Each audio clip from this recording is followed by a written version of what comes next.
안녕하세요. 수원바를정한의원의 오민지 원장입니다. 요새 당뇨를 앓으시거나 당뇨 전 단계의 환자분들이 내 병이 좋아지고시긴 한데 방법을 모르시니까 한의원에 오셔서 물어보시는 분들이 꽤 많으신데요. 먼저 내 몸의 포도당 대사가 원활하게 잘 되고 있는지 측정할 수 있는 방법은 첫 번째 공복혈당 측정입니다. 식후 혈당은 음식을 좀 덜 먹고 운동하고 하면 떨어지지만 공복혈당은 상승하시는 경우가 많아서 의아해 하시는 경우가 많은데요. 이번 영상에서는 공복혈당은 어떻게 해야 낮출 수 있는지, 무엇이 원인인지를 자세하게 설명해 보도록 하겠습니다. 우리가 음식과 운동으로 몸을 관리해도 공복혈당이 잘 관리가 되지 않는 이유는 바로 혈당을 조절하는 핵심 기관인 간을 치료하지 않았기 때문입니다. 간은 우리 몸의 해독기관이기도 하지만 혈당 조절에 있어서도 굉장히 중요한 장기입니다. 우리가 잠을 자는 동안 음식을 섭취하지 않아도 저혈당에 빠지지 않는 이유는 간에 저장된 글리코겐을 포도당으로 분해해서 온몸의 에너지로 분포하기 때문인데요. 그래서 간 기능이 좋아야 안정적인 혈당 관리가 가능합니다. 하지만 알코올성 지방간, 비알코올성 지방간, 간 기능 저하로 생기는 인슐린 저항성, 그리고 비정상적으로 높은 콜레스테롤 수치 등 여러 가지 요인으로 간이 건강하지 못해서 혈당 조절이 잘 안 되게 됩니다. 위에 4가지 중에 한 가지라도 해당이 된다면 수면 중 내 몸에 필요한 포도당보다 더 많은 양의 포도당이 분해될 수 있는데요. 이러한 이유 때문에 밤에 운동도 하고 자고 덜 먹고 잤는데도 아침에 일어나서 재보니 공복혈당이 높게 나오는 것입니다. 간 수치가 정상이라고 해서 무조건 간이 정상이라고 보시면 안 됩니다. 건강검진으로 보는 간기능검사는 간세포에 다량 존재하는 효소인 AL, AST, 감마 GTP의 혈중 농도를 측정하는 것인데요. 이것이 간이 얼마나 건강한지를 알려주는 자세한 척도는 되지 않고요.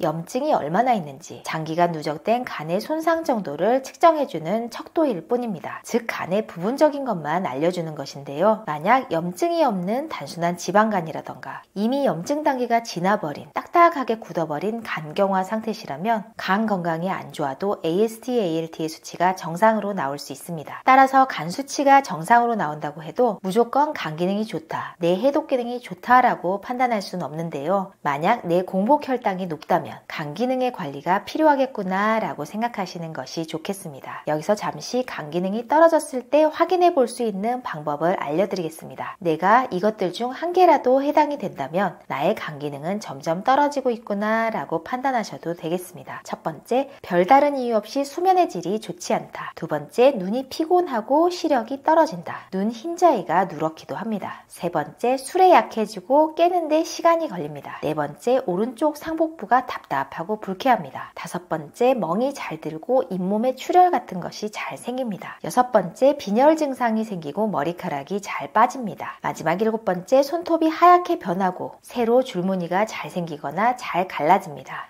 이 7가지 증상 중에 하나라도 해당이 된다면 내 간 기능이 떨어졌다는 신호고요. 이는 공복혈당 상승으로 이어질 수 있겠습니다. 또한 공복혈당이 높은데 위에 한 가지라도 해당이 된다면 간 기능의 관리가 필요하다고 생각하시면 되겠습니다. 간 기능을 회복하는 방법은 한약 치료가 있는데요. 한약은 간을 보강해야 하는지, 울체된 기운을 풀어줘야 하는지, 열을 내려줘야 하는지 등등 환자분의 상태에 따라 다르게 처방이 됩니다. 내 몸 상태에 맞게끔, 내 간 기능 상태에 맞게끔 한약 처방이 되면 떨어졌던 간 기능이 살아나고 올라갔던 간 수치가 좋아질 수 있습니다. 또한 평상시 집에서 할 수 있는 간 기능 개선 방법은 음식을 최대한 자극적이지 않게 담백하게 드시는 것과 자연 해독이 잘 되지 않는 밀가루, 인스턴트, 유제품 이런 것들을 최대한 줄이시는 것에 있습니다. 그럼 다음번에도 유익한 영상으로 찾아뵙겠습니다. 감사합니다.